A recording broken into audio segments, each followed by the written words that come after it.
నమస్తే BTV7 news కు స్వాగతం. నేను మీ సోని. వార్త వివరాల్లోకి వెళ్తే, నాలుగోసారి ప్రమాణ స్వీకారం చేసిన తర్వాత తొలిసారిగా ఉత్తరాంధ్ర పర్యటనకు వచ్చిన CM Chandrababu Naidu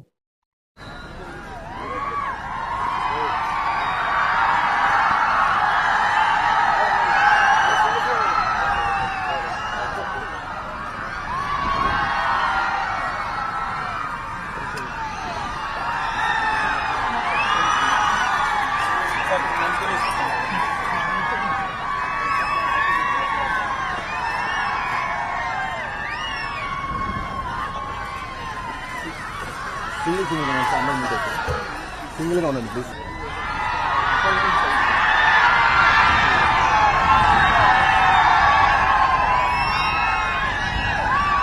welcome sir.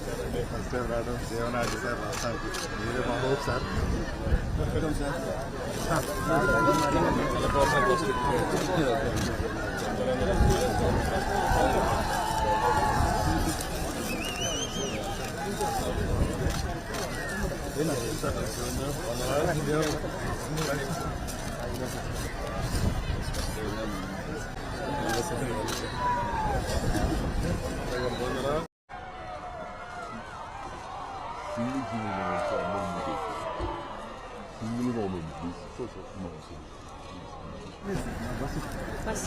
వాళ్ళు కూడా మీట్ అయిపోయి సెకండ్ ఇచ్చాడు అన్నమాట.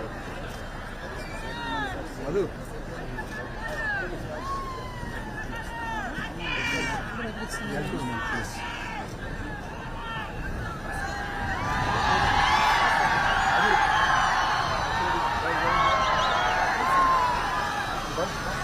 Visakha steel plant RINL guest house కు చేరుకున్న కేంద్ర మంత్రి కుమారస్వామి.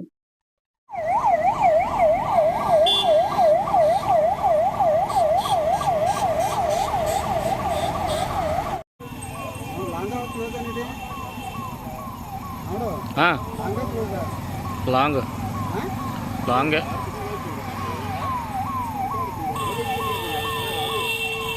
చూడు ఎక్కడాడు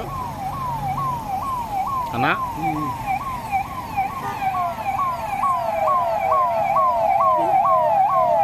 ఇదేనా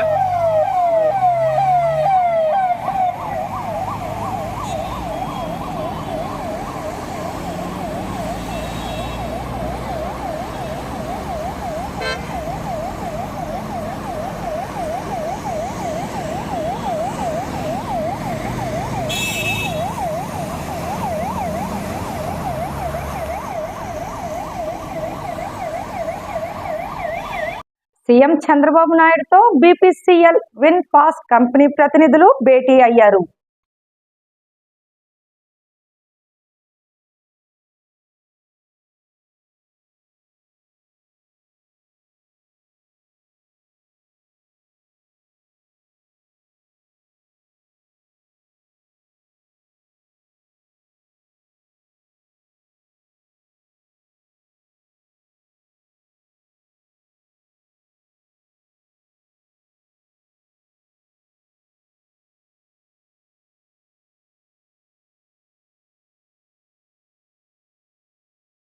విశాఖ స్టీల్ ప్లాంట్ పై తప్పుడు వార్త రాయడంపై పశ్చిమ నియోజకవర్గ ఎమ్మెల్యే గన్నబాబు మండిపడ్డారు. ఈరోజు ఒక తప్పుడు వార్త ప్రధానంగా విశాఖ బ్రాండ్ ఇమేజ్ని దెబ్బతీసేలా డెక్కన్ క్రానికల్లో విశాఖ స్టీల్ ప్లాంట్ పైన యూటర్న్ తీసుకున్నది తెలుగుదేశం ప్రభుత్వం అనేటువంటి వార్త చాలా బాధాకరం. ఇది వైజాగ్ బ్రాండ్ ఇమేజ్ని దెబ్బతీసే విధంగా ప్లాంట్ విషయంలో చాలా స్పష్టంగా ఉన్నటువంటి తెలుగుదేశం ఎన్డీఏలో భాగస్వామ్యం ఒక స్పష్టమైనటువంటి వైఖరితో మేమున్నాం. రేపు చంద్రబాబు నాయుడు గారు అదేవిధంగా స్టీల్ మినిస్టర్ కుమారస్వామి గారు విశాఖ వస్తున్నటువంటి నేపథ్యంలో ఇలాంటి వార్త రావడం చాలా బాధాకరం. అలయన్స్ టేకెన్ యూటర్న్ అని ఈరోజు on Visakha steel plant privatisation అని చెప్పి ఒక వార్తని డెక్కన్ క్రానికల్లో రావడం, ఇప్పుడు డెక్కన్ క్రానికల్ కూడా నీలి మీడియా పక్షాన చేరిపోయింది. ఇప్పటి వరకు సాక్షి, ఎన్టీవీ, TV9 ఒక స్టాండ్ తీసుకొని ఏ రకంగా తెలుగుదేశం పార్టీని, ప్రభుత్వాన్ని బద్నాం చేస్తూ ఉన్నారు, అదేవిధంగా ఈరోజు డెక్కన్ క్రానికల్ కూడా పక్కన చేరటం, ఇది ఒక తోకపత్రికలా తయారైంది. ఒకవైపు నగరానికి సంబంధించిన ఒక ప్రధానమైనటువంటి ఇండస్ట్రీ స్టీల్ ప్లాంట్, అనేక ఉద్యమాలు చేసి సాధించుకున్నటువంటి ప్లాంట్, అందరి మనోభావాలతో కూడుకున్నటువంటి ఆ ప్లాంట్ విషయంలో ఇలాంటి దుష్ప్రచారాలు ఇలాంటి సమయంలో తీసుకోవటం అనేటువంటిది బాధాకరం.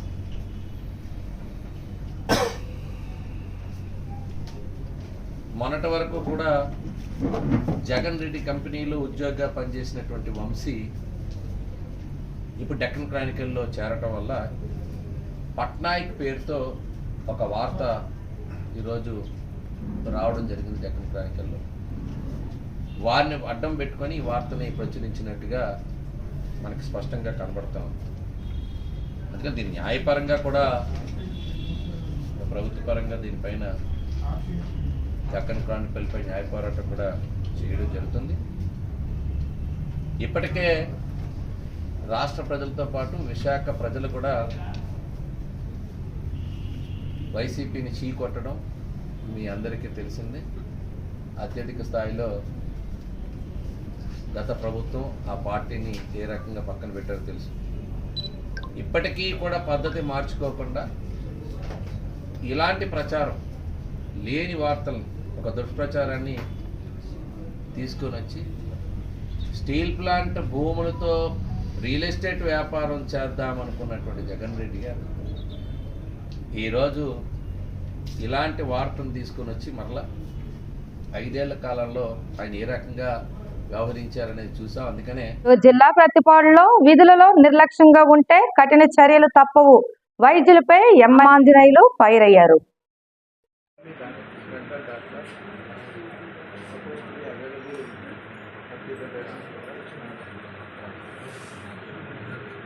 Services are continuously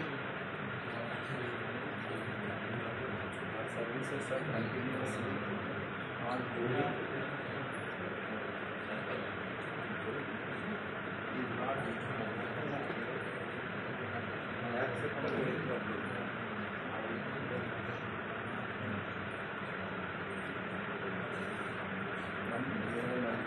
Manjira sir, ये प्रोग्राम असल हंड्रेड లేదు కదా, లేదు సార్.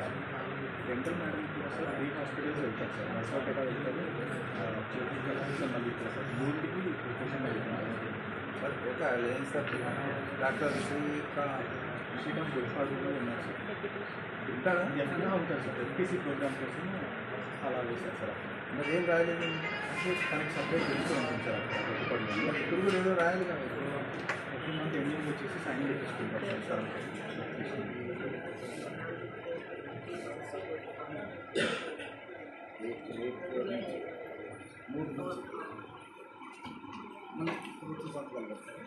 లాస్ట్ సర్టిఫికేట్ తెచ్చుకుంటారు సార్ మెడికల్ ఆఫీసర్ నుంచి. ఇక్కడ ఎంతమంది ఉంటారు? అక్కడ 2 ఉన్నారు సార్. ఒక యూనిస్ అని డాక్టర్ హేమంత్ రెడ్డి లేదు సార్. దాని గురించి ప్రజెంటేషన్ ఆలోచించారు. Okay, doctor Srikanth, doctor P. Srikanth.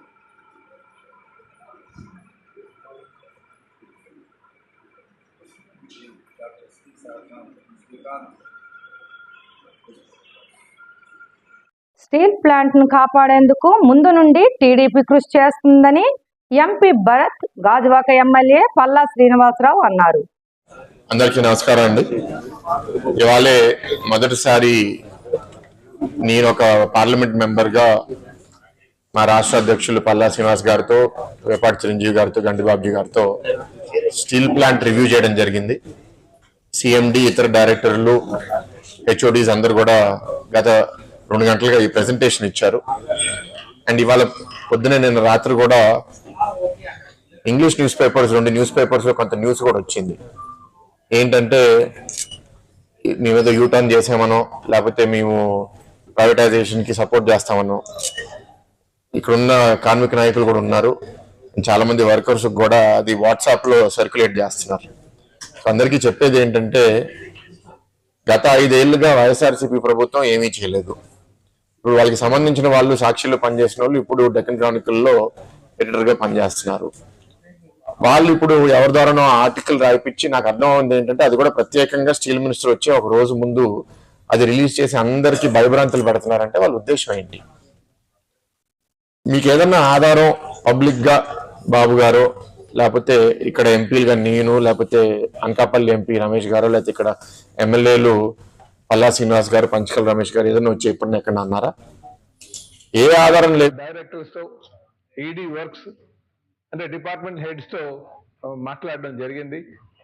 వారు ప్రజెంటేషన్ కూడా మాకు అవగాహన కల్పించేటట్టుగా ప్రజెంటేషన్ కూడా ఇవ్వడం జరిగిందని చెప్పేసి ఈ సందర్భంగా తెలియజేస్తున్నాం. అయితే ముఖ్యంగా మేము అడిగేది, రేపు స్టీల్ మినిస్టర్ గారు వస్తున్నారు కనుక మనం ఏ డిమాండ్స్ తో ఆయన దగ్గరికి వెళ్ళాలో ముందు మీరు చెప్పండి అని చెప్పేసి వారికి చెప్పడం జరిగింది. అలాగే ఎంప్లాయీస్ కి ఎప్పుడు శాలరీ ఇస్తారని చెప్పేసి రెండో విషయం మాట్లాడడం జరిగింది. అలాగే ఆ స్కూల్ టీచర్స్ మరి రోడ్డు మీద ఉన్నారు కనుక వారికి ఏం చేస్తారని చెప్పేసి అడగడం జరిగింది. వాటిలో ముందుగా వారు చెప్పింది ఏంటంటే, రేపు స్టీల్ మినిస్టర్ వస్తున్నారు కనుక ఈ ప్లాంట్ ని వెట్ లీజింగ్ అంటే ఉన్నటువంటి ఫెసిలిటీస్ అన్ని కూడా సేల్ కి లీజ్ చేస్తే మనకి ఇది ఒక ఆప్షన్ ఉందని చెప్పేసి వారు చెప్పడం జరిగిందండి. రెండవది, మనకి ఏదైతే కొంచెం లెటర్ ఆఫ్ కంఫర్ట్ అని చెప్పేసి అది స్టీల్ మినిస్టర్ దగ్గర నుంచి రిక్విజేషన్ తీసుకొని మినిస్టర్ ఆఫ్ ఫైనాన్స్ ఎక్సలెన్స్ ఇస్తే సుమారు 3,000 కోట్ల రూపాయలు మనకి కొంత అమౌంట్ వస్తుంది. అలాగే ఎన్ఎండిసికి కొంత ల్యాండ్ కానీ లీజ్ చేస్తే అదొక 1,500 కోట్ల దాకా వస్తుందని చెప్పారు. తర్వాత కొంచెం ఏమైనా ల్యాండ్ సేల్ చేస్తే మన దగ్గర ఉంటూ డెసెట్ లో ఒక 1000 కోట్లు రావడానికి ఆస్కారం ఉందని చెప్పేసి వాళ్ళు చెప్పడం జరిగింది. ఇది కాదు, మనం ఎంత అడుగుదాం, స్టీల్ మినిస్టర్ గారు వస్తున్నారు కదంటే ముందు ఈ 3,000 కోట్ల రూపాయలు ఇప్పిస్తే బాగుంటుందని చెప్పేసి లెటర్ ఆఫ్ కంఫర్ట్ దశగా వెళ్ళాలని చెప్పేసి వారు చెప్పడం జరిగింది. దాని మీద ఖచ్చితంగా మాట్లాడి రేపు ఆయన ముందు పెట్టడానికి చెప్తామని చెప్పాము. దీంతో పాటు స్టేట్ గవర్నమెంట్ ఎటువంటి సపోర్ట్ మీకు కావాలంటే, ఇప్పుడున్నటువంటి గంభీరంలో ఉన్నటువంటి మైన్స్, అలాగే సరిపల్లిలో ఉన్నటువంటి గర్భం మైన్స్ ఒకటి, సరిపల్లిలో ఉన్నటువంటి శాండ్ మైన్స్ ఒకటి, మ్యాంగనీస్, అలాగే క్వాజ్ కింతాడ్ల క్వాజ్ మైన్స్ ఇమీడియట్ గా లీజు ఇప్పించమని చెప్పి వాళ్ళు కోరారు. అదే కాకుండా స్టేట్ గవర్నమెంట్ నుంచి ఈ పవర్ మనకు ప్రతి నెల 100 crores మనకు కట్టాల్సి వస్తుంది. ఎంప్లాయీస్ శాలరీస్ మేము కొంచెం లేట్ చేసి ఆ డబ్బులు మేము స్టేట్ గవర్నమెంట్ కడుతున్నాం కనుక దానికి ఒక 6 నెలల నుంచి 6 నెలల వరకు కనీసంగా 6 నెలల నుంచి 9 నెలల వరకు మొరటోరియం ఆ పేమెంట్ మీద పెట్టాల్సిందిగా వాళ్ళు కోరారు. ఖచ్చితంగా స్టేట్ గవర్నమెంట్ తో మాట్లాడి ఈ పనులు చేపిస్తామని చెప్పేసి వాళ్ళకి చెప్పడం జరిగింది. ఇది కాకుండా ఇంకా మన ఏదైనా సేల్ ప్రొడక్ట్స్ హెల్మెట్ పై అవగాహన కార్యక్రమం నిర్వహించిన ప్రకాశం జిల్లా సిఐ సోమయ్య గారి ఇన్స్ట్రక్షన్ ప్రకారం Andhra Pradesh district labour service authority Ongole వారు మనకు సర్క్యులర్ ఇచ్చారు.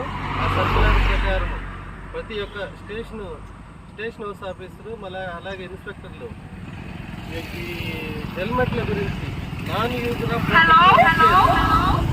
అంటే ఈ హెల్మెట్లు ధరించకుండా ఎవరైనా తిరిగితే ప్రమాదాలకి గురయ్యి ప్రమాదాల్లో ఈ హెల్మెట్ లేకుండా ఉన్నందువల్ల ప్రాణాలు కోల్పోయే అవకాశం ఉంది.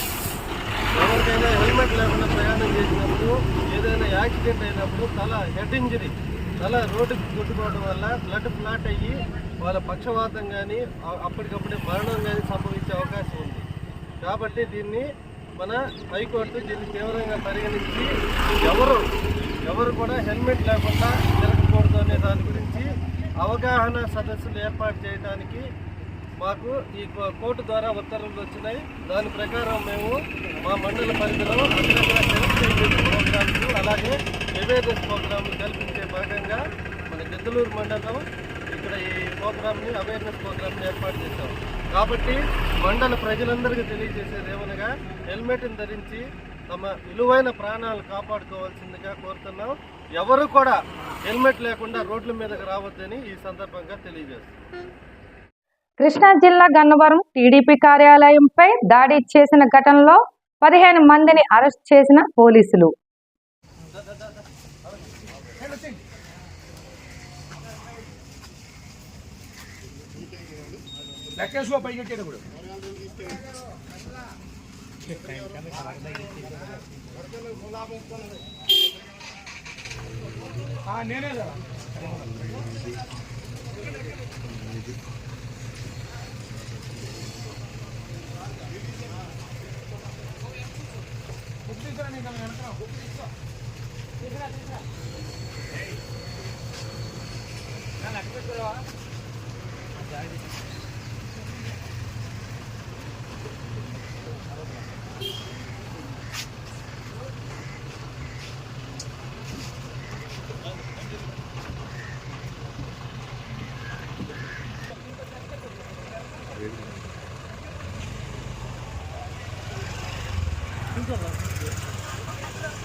మందు తాగుతూ బాటిల్స్ ని పగలకొట్టొద్దని ఓ టీచర్ విజ్ఞప్తి చేశారు.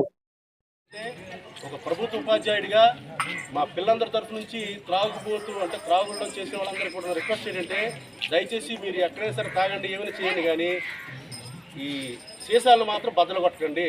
ఇలా బద్దలు కొట్టేసి పొలాల్లోనూ, పొలం గట్ల మీద, కళ్ళల్లోనూ, అదే బడి పాఠశాల తరగతి గ్రౌండ్స్లోనూ, అలాగే పాఠశాల తరగతి వరండాలోనూ జల్లేస్తున్నారు.